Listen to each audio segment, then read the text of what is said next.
Hello అండి, నేను ఈరోజు మీకు క్రిస్పీ క్యాబేజీ పకోడీని ఏ విధంగా చేసుకోవాలో చూపిస్తానండి. ఇది పర్ఫెక్ట్ ఈవినింగ్ స్నాక్ అండి.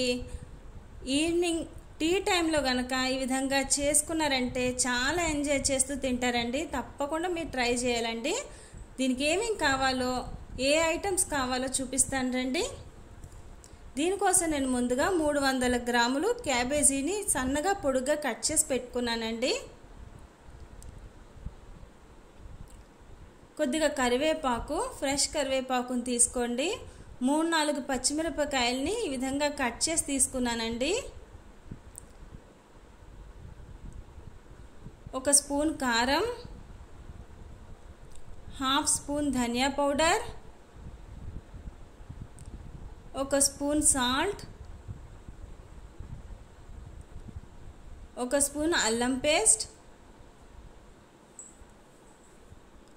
1 కప్పు శనగపిండి, 1/2 కప్పు బియ్యపిండి,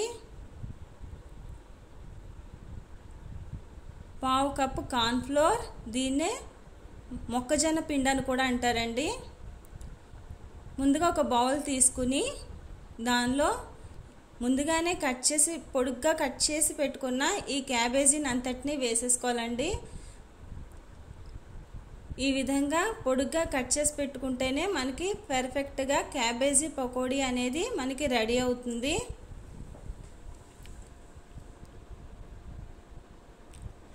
దీనిలోనికి మనం కప్పు శనగపిండిని తీసేసుకుందామండి.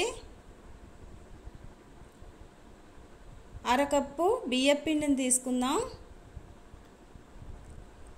1/2 కప్పు కార్న్ఫ్లోర్ తీసుకుందామండి.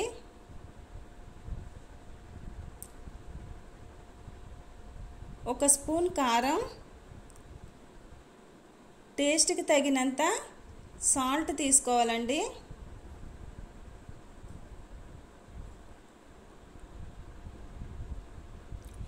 1/2 స్పూన్ ధనియా పౌడర్ తీసుకోవాలి. 1 స్పూన్ అల్లం పేస్ట్ తీసుకోవాలండి. కొద్దిగా పచ్చిమిరపకాయలు తీసుకోవాలి. కొద్దిగా కరివేపాకును కూడా వేసేసుకుందామండి. దీనిలోనికి మనం 2 స్పూన్స్ ఆయిల్ని యాడ్ చేసుకోవాలండి. ఆయిల్ యాడ్ చేసుకోవడం వల్ల ఈ క్యాబేజీ పకోడీ అనేది క్రిస్పీగా వస్తుంది. ఇప్పుడు దీని అంతటిని మనం ఒకసారి చేత్తో కలిపేసుకుందామండి. దీనిలోనికి మనం కొంచెం వాటర్ని యాడ్ చేసుకోవాలండి. పిండి అనేది లూజ్గా ఉండకూడదండి. వాటర్ని కొంచెం కొంచెం వేస్తూ నేను చూపించిన విధంగా పిండిని అంతటిని మిక్స్ చేయాలండి. ఈ పిండిని అంతటిని నేను చూపించిన విధంగా బాగా మిక్స్ చేయండి.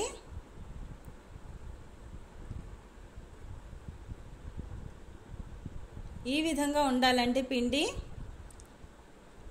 దీన్ని పక్కన పెట్టేసుకుందాం. ముందుగా స్టవ్ వెలిగించి ఒక గిన్నెని పెట్టుకోవాలండి. గిన్నె హీట్ ఎక్కాక దానిలో మనం క్యాబేజీ పకోడీని ఫ్రై చేయడానికి కావలసినంత ఆయిల్ వేసుకోవాలండి. ఆయిల్ బాగా హీట్ ఎక్కిన తర్వాత మనం ఇందులోకి క్యాబేజీ పకోడీని అనేది నేను చూపించిన విధంగా వేసుకోవాలండి. మంట అనేది మీడియం ఫ్లేమ్లో మాత్రమే పెట్టుకోవాలండి. హై ఫ్లేమ్లో పెడితే పైన కుక్ అయిపోతుంది కానీ లోపల కుక్ అవ్వదు. కాబట్టి మీడియం ఫ్లేమ్లో పెట్టండి. లోపల నుంచి కూడా ఇది కుక్ అయితేనే మనకి క్యాబేజీ పకోడీ అనేది చాలా క్రిస్పీగా వస్తుందండి. ఈ విధంగా మొత్తం పకోడీలను అన్నిటినీ వేసేసుకుందామండి.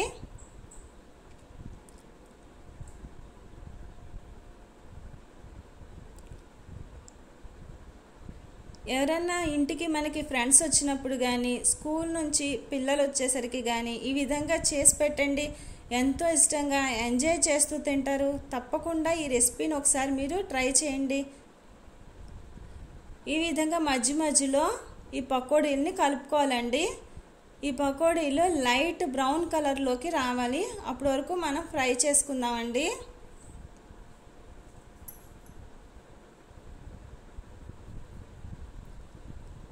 ఈ విధంగా మధ్య మధ్యలో తిప్పుతూ ఉండాలండి.